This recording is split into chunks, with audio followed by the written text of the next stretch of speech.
Some time ago, I saw Ken Burns' documentary on Vietnam. I got really excited when he got to the part about the Cambodian invasion, but he never mentioned anything about a top secret meeting that took place in Quan Loy on April 28, 1970.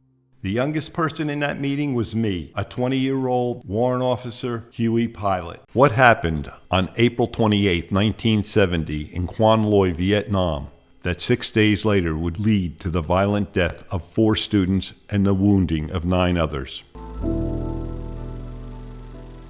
I'm Lou Farrell.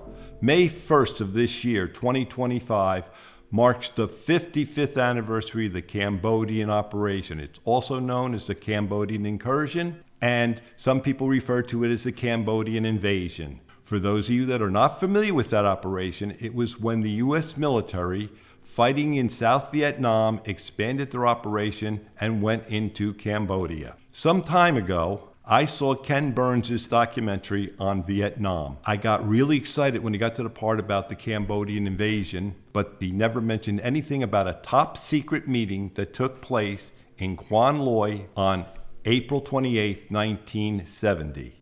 The youngest person in that meeting was me, a 20-year-old warrant officer, Huey pilot. Other people that were in that meeting were the battalion commanders who were going to be involved in the Cambodian operation. They were all lieutenant colonels. There was also 3, maybe 4 generals in that meeting. There was also the commander of the 3rd Brigade, Colonel Kingston. Colonel Kingston was the one who was running the meeting. Is this story going to be in your book? Oh yes, the Command 14, yes. This is one of the stories that's in there. This is my story on that meeting and what I did in Cambodia. In December of 1969, I got transferred from C Troop, 1st to the 9th, Phuc Vinh, to the 3rd Brigade Snoopy Flight in Quan Loy. My call sign was Snoopy 28. We flew Command and Control. It's also known as CC and Chuck Chuck. Command and Control is where you were assigned to fly a battalion commander for the day.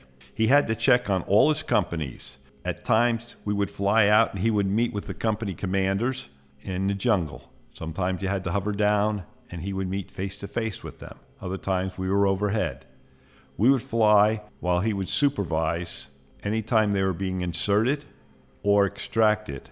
When they were in contact, that means they're fighting with the enemy, we would hurry out there and be overhead, and he would provide tactical battle strategies to the company commanders. On April 28th, 1970, I was flying for a battalion commander, and we finally got done very late in the day, and we're flying back into Quan Loy. It is pouring down rain, and it's dark out. When we got to Quan Loy, I got and landed at the POL, P-O-L. That's how the Army referred to the refueling area. POL is an acronym that means petroleum, oil, and lubricant. So I landed and we were filling up. This is at the very west end of the runway at Quan Loy. When we got done fueling up, we had to go back to our operations center, which was at the very east end of the runway. So I'm hovering down the runway, and while I'm hovering down the runway, I see 3 general helicopters. I don't know if it's 3 or 4 generals' helicopters. And I thought, what are they still doing here? It's after dark. They don't like to stay here after dark. I know they're generals' helicopters because they were all spiffy, shined up, and the skids had chrome on them. So I parked my helicopter in our revetment and go into the hooch. Now, in our hooch, we had a place that we would congregate, and it's called the back porch. And evidently, at one time, it used to be a back porch that they closed in, and that's now where we socialize. I'm standing there when the field phone rings. We had a field phone that connected operations down to the hooch. And one of the guys answers the field phone, and we were all watching because we want to know what's going on. And he finally holds the phone out to me and goes, "The captain wants to talk to you." Now, I'm a 20-year-old at this time. Please remember that. I'm 20 years old. I've been in country for 10 months. I've seen a lot. I have changed from when I first got into the country. We all change. Everybody changes when they get into the country. I, at this point, no longer will carry a gun. I'm done fighting. I don't carry a gun anymore. I also do not walk around puddles. Yep. They are not going to put me out by making me walk around puddles. Who they are, I don't know, but I'm not walking around puddles anymore. So if you walked with me, I would walk right through the middle of the puddles. I can't answer why, but I think a psychiatrist would have a field day with that. Anyhow, I answer the phone, and the captain says, the colonel is having a meeting and he wants you there. And I said, I was really excited when I heard that. I said, this is going to be great. I want to know what's going on at this meeting. This is fantastic. But I wasn't going to let the captain know that. I have to, bust on him. So I said, I don't want. Why are they asking me? And he goes, because he asked for my best Huey pilot, and that's you. And I went, well, tell him somebody else. And then he gets mad and he yells at me and says, I'll be down there to pick you up in 5 minutes. Be ready. So I go over to my bunk. I get my poncho. I get my hard hat, the helmet. The only time I wore it at this unit. And then I go stand by the front door, and he pulls up in his Jeep, and it's pouring down rain. I run out in the rain. I get into the back of the Jeep, and he's sitting in the front with the driver, and we start going over to the Tactical Command Center. It's a bunker. That's where the colonel worked out of. We're going over there, and I'm listening to the rain hit the canvas roof. I'm listening to the engine of the Jeep. I'm listening to the tires on the wet dirt. And all of a sudden, I start banging on his helmet. And he said, hey, so-and-so. And he turns around and what? I said, doesn't this remind you of the war movies we saw as kids on TV? He didn't think that was funny. I thought it was funny. It reminded me just of the war movies I watched. So he won't talk to me anymore, so we're done. We go to finally pull up at the bunker, this big bunker. It's a tactical operations center. It's right across from the mess hall. And every day that I was at the mess hall, you would see this bunker across the way from the mess hall, and nobody guarded the doors on that. Well, tonight in the pouring rain, they had 2 poor guys standing there with their M16s guarding the doorway. Captain and I walk inside. We put our helmets and our ponchos on the peg on the wall. And then I looked around the room, and I'd never been in there before, and it was a fairly large room. And I just remember it was rough-cut wood, big, thick planks on the floor and on the wall. And I noticed they were blonde in color. It's very light-colored, blonde wood. And I noticed that on the right side, there was a wall that was just a bank of radios, and these people were all talking on the radios. Somebody comes up to us and tells us, you have to go over there, and he points over to the far side of the room. And I look over there, and there's some man standing next to an open doorway. I said, okay. So my captain quickly goes, and I follow him. He's all excited about going over there. And we're walking. As I get closer, I notice that the guy at the doorway is a major, and he's got a 45 on. A major is guarding a door. I've never seen a major on guard duty before, but this major is guarding the doorway. So we come walking up there, and captain's leading the way, and major puts his hand out and stops the captain and goes, Mr. Farrell only. Thought the captain was going to cry. Again, you got to remember, I'm 20 years old. I squeeze between him and the major, and I step into the room, turn around, and step out. Turn around and jump into the room. Then I jump out, and then I jump in. And I said, hey, so-and-so, the captain's name. Look at this. I can go into the room. I can go out of the room. I can go into the room. I can go out of the room. The major takes his hand and puts it up, covering his face to not show that he's laughing. And the captain goes to say something to me. And I said, wait, hold that thought a minute. And I turned around and walked into the room. Go into the room, and I look around, and it's a big room. And there are 3 or 4 rows of tables with chairs. And there's an aisleway right up the middle. And on the left side was where all the lieutenant colonels, the battalion commanders who were going to be involved in this operation, were sitting. There's a lot of them.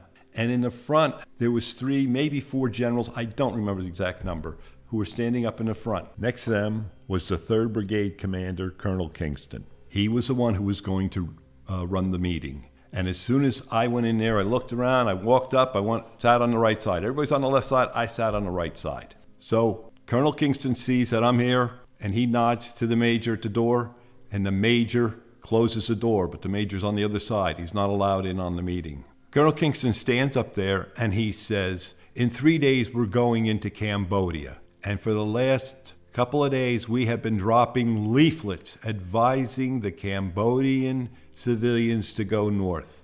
I remember sitting there thinking, going north? Do they actually know which way north is? Okay. Then he continues on talking about the meeting. And then he gets to a point, I love this, none of this information leaves this room. And I'm thinking, wait a minute. You dropped leaflets in Cambodia to tell the civilians to go north. Must have been special leaflets that the NVA, that's the North Vietnamese, and the VC couldn't read. Must have been some special type of leaflet. By the way, the North Vietnam Army told the Cambodian people, don't go on the roads, we'll run you over, because they were moving all their equipment out going north down the road. So the Cambodian people didn't get a chance to use the roads. So we got the Cambodian people know that we're coming in there. We got the NVA that knows we're coming in there. We got the VC that knows we're coming in there. The only people that don't know is the ARVNs. That's the South Vietnamese troops. Oh, wait a minute. Yes, they do know because they're planning on going in a day earlier than us. So don't let any of this information out of the room. Doesn't leave the room. The only people left to tell is the American troops. So he continues on with his meeting, and when he finally gets done, he ends it, don't ask any questions because they've all been answered. Some guy puts his hand up in the room. I said no questions. Guy kept his hand up. I said no question. Guy kept his hand up. The generals start covering their mouths to hide their laughter. Finally, he realizes he's not getting anywhere with this guy, and he leans over to his assistant, the lieutenant colonel, and he says, go see what Farrell wants. So the lieutenant colonel comes over to me and he goes, did you not hear him? I said, yeah, I heard him. I said, I'm the only one in this room that has wings on his chest. I have a question about the aircrafts. And he goes, well, it's all been answered. I said, all right, we're flying into Cambodia. We're doing an operation. We cannot make it out on the same tank of fuel. Has something been taken into consideration for that? Yes, we have a place to refuel out there. I said, well, did you take into account how many aircraft will be refueling at once? There's going to be a lot of aircraft. I have taken care of that myself personally. I know that there's be no problem. The lieutenant colonel walks away from me. I get up and I walk out of the room because we're done with our meeting. I was the last one in, first one out. And when I came out of the room, my captain was still there. He was waiting for me. The next day at about 6 o'clock in the morning, we are flying out over Cambodia, and the Colonel Kingston is directing the operation. And the first people that are going in is the armored cav. They're going in. These are the guys in the tanks and the APCs. You guys were fantastic. I wouldn't want to be down there. There was no roads. They had to make their own way through the jungle. And it was muddy because it had rained the day before, and what a mess that was. But they were doing it. They were making their way through. And after a little while, we get a call. The colonel gets a call, and it says, somebody was injured. And I don't know if the person was shot, what had happened to him, but he has to be medevaced out. And they don't want to stop the operation and wait the whole time for this medevac to come out there. So the colonel figured we would go in there and get him. I got on the radio, and I contacted the tank commander, and I asked him where he was. And he provided the location. We flew over there. And as I'm flying over there, I told the tank commander to pop smoke. And as we get close, I could see yellow smoke coming out of a field. And I identified the smoke. Tank commander's is Snoopy 28. I have yellow smoke. And he comes back, affirmative. So we always identify the smoke because we never know if the bad guys are going to put out smoke and have us come over there and they'll shoot us down. So I can see from the smoke that the wind is out of the west. I said, okay, now I know I want to land into the west. I asked the tank commander, I said, because it was funny to see just a canister of yellow smoke out in the middle of the field. And I said to the tank commander, is that secure? Because there was nobody out there, just the smoke. And he goes, negative, it's not secure. We've only got the south side secure. The north side is not secure. I said, okay, can I shoot to the north? He goes, yes. Friendlies are only to the south, nobody to the north. I said, okay. I told my crew chief, who sits on the left side, you cannot fire. You have to hold your fire. You're facing the friendlies. I told my door gunner, anything moves in that tree line, shoot it. You see anything in that tree line, you shoot it. So now I start heading north, and I see the field. I'm heading north, and I'm on the east side of the field. And I'm going to wait for the last minute so that nobody can track me when I turn and cut down and try to land. So I'm going north, and all of a sudden the colonel starts yelling, left pedal, left pedal. I hear this in my ear. Does he really think I don't see the yellow smoke pouring out in the field down there? Now he can fly a helicopter? I don't know. the last minute, I make the turn, come down into the field, and I land. The people come out, they throw the guy, they come out in a crouch. They came out there, put the guy on our helicopter and took off, went right back into the tree line on the south side. And then I said to my door gunner, I said, open it up, get us out of here. I said, we're leaving, you cover us.